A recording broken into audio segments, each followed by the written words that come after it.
Everyone's special, Dash. Which is another way of saying no one is.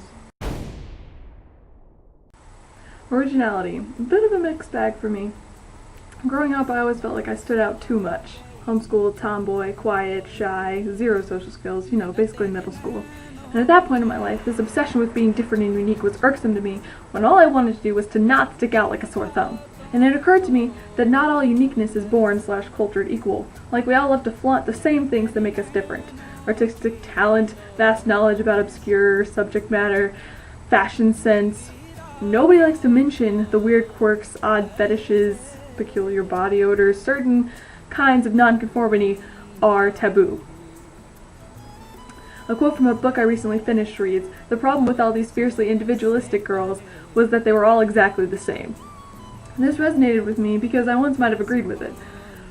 But now that I consider myself one of those individuals, I buck up against that idea.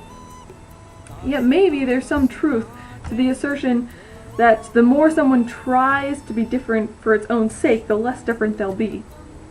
Augustus Waters said, "You are so busy being yourself that you have no idea how utterly unprecedented you are." Maybe that's the best and even the only one true kind of originality is the kind we unintentionally become. But let's back up a little. How important is this idea of originality anyway? The things that make me different make me. Eeyore. Respectfully, Eeyore, I think I disagree. Should we really place our value as people on the degree to which we are different?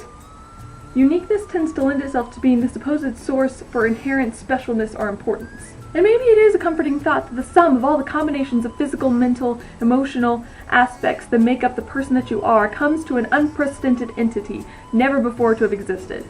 And sure, that's true, but to what degree? Scientifically speaking, our species is remarkably homogeneous. Penguins have more genetic diversity than we do.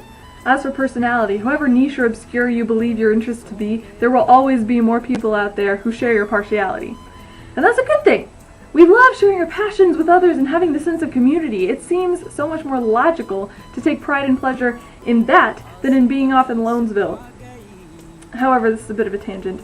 I've not read the book Infinite Jest, but one line that I find to be accurate is that everyone is identical in their secret, unspoken belief that way deep down they are different from everyone else. There's such a bizarre paradox in our society where we conform to fit in, but find our worth in how we stand out.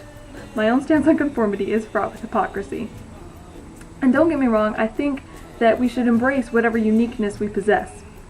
And no one should feel compelled to hide a part of them for the sake of acceptance. And more than that, I think that there's something about originality that warrants celebration for its own sake.